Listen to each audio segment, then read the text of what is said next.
بسم اللہ الرحمن الرحیم الحمدللہ والصلاة والسلام علی رسول اللہ اما بعد۔ جیسا کہ پچھلے درس میں ہم نے سورۃ البقرہ کی آیت نمبر 246 کی تلاوت، ترجمہ اور تفسیر سماعت کی، جس میں اللہ تبارک و تعالی نے ارشاد فرمایا کہ اے حبیب صلی اللہ علیہ وسلم، کیا آپ نے بنی اسرائیل کے ایک گروہ کو نہ دیکھا جو موسیٰ کے بعد ہوا، جب انہوں نے اپنے ایک نبی سے کہا کہ ہمارے لیے ایک بادشاہ مقرر کر دے تاکہ ہم اللہ کی راہ میں لڑیں۔ اس نبی نے فرمایا، کیا ایسا تو نہیں ہوگا کہ اگر تم پر جہاد فرض کیا جائے تو پھر تم جہاد نہ کرو؟ انہوں نے کہا کہ ہمیں کیا ہوا کہ ہم اللہ کی راہ میں نہ لڑے، حالانکہ ہمارے وطن اور ہماری اولاد سے نکال دیا گیا۔ پھر جب ان پر جہاد فرض کیا گیا تو ان میں سے تھوڑے لوگوں کے علاوہ بقیہ نے منہ پھیر لیا، اور اللہ ظالموں کو خوب جانتا ہے۔ اب اگلی آیت میں ارشاد باری تعالی ہے، وَقَالَ لَهُمْ نَبِيُّهُمْ إِنَّ اللَّهَ قَدْ بَعَثَ لَكُمْ طَالُوتَ مَلِكًا، اور ان کے نبی نے فرمایا کہ بے شک اللہ نے طالوت کو تمہارا بادشاہ مقرر کیا ہے۔ قَالُوا أَنَّا يَكُونُ لَهُ الْمُلْكُ عَلَيْنَا، وہ کہنے لگے اسے ہمارے اوپر کہاں سے بادشاہی حاصل ہو گئی۔ وَنَحْنُ أَحَقُّ بِالْمُلْكِ مِنْهُ، حالانکہ ہم اس سے زیادہ سلطنت کے مستحق ہے۔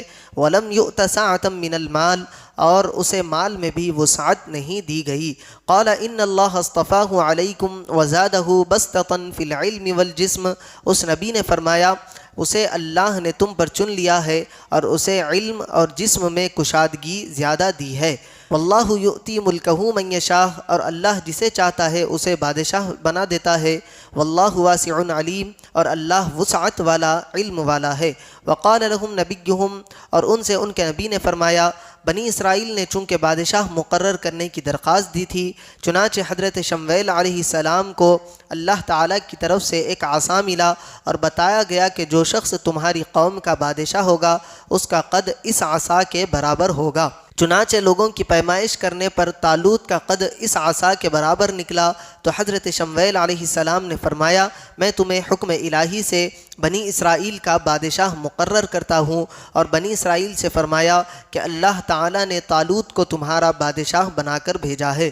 بنی اسرائیل کے سرداروں نے اپنے نبی حضرت شمویل علیہ السلام سے کہا کہ نبوت تو لاوی بن یعقوب علیہ السلام کی اولاد میں چلی آتی ہے، اور سلطنت یہود بن یعقوب کی اولاد میں، جبکہ طالوت ان دونوں خاندانوں میں سے نہیں ہے، نیز یہ غریب آدمی ہے، کوئی مال و دولت اس کے پاس نہیں، تو یہ بادشاہ کیسے ہو سکتا ہے؟ اس سے زیادہ تو بادشاہت کے حقدار ہم ہیں۔ اس معاملے میں یہ بنی اسرائیل کی پہلی نافرمانی تھی کہ اللہ تعالیٰ کے حکم کے مقابلے میں اپنا قیاس کیا اور بلا وجہ کی بحث کی۔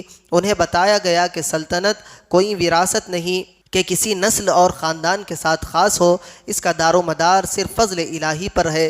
طالوت کو تم پر اللہ تعالیٰ نے بادشاہ مقرر کیا ہے، نیز وہ علم و قوت میں تم سے بڑھ کر ہے، اور چونکہ علم اور قوت سلطنت کے لیے بڑے معاون ہوتے ہیں، اور طالوت اس زمانے میں تمام بنی اسرائیل سے زیادہ علم رکھتا ہے اور سب سے جسیم اور توانا ہے، اس لیے وہی بادشاہت کا مستحق ہے، اور اللہ تعالیٰ جسے چاہتا ہے چن لیتا ہے۔ اس واقعے سے بہت سی چیزیں معلوم ہوتی ہے۔ پہلی یہ کہ حکم الہی کے مقابلے میں اپنے اندازے لگانا اور تخمین قائم کرنا ناجائز ہے۔ دوسرا کہ علم مال سے افضل ہے۔ تیسرا، حکمران ہونے کا معیار مال و دولت نہیں بلکہ علم و قوت اور قابلیت اور صلاحیت ہے۔ چوتھا ہے کہ بغیر استحقاق کے نسل در نسل بادشاہت غلط ہے، ہر آدمی کو اس کی صلاحیت پر پرکھا جائے۔ یہاں جسے بادشاہ مقرر کیا گیا اسے قد کے طول یعنی لمبائی کی وجہ سے طالوت کا نام دیا گیا، اصل میں یہ بنیامین بن حضرت یعقوب علیہ السلام کی اولاد سے تھے۔ اللہ تبارک و تعالیٰ سے دعا ہے کہنے اور سننے سے زیادہ اعمال صالحہ کی توفیق عطا فرمائے۔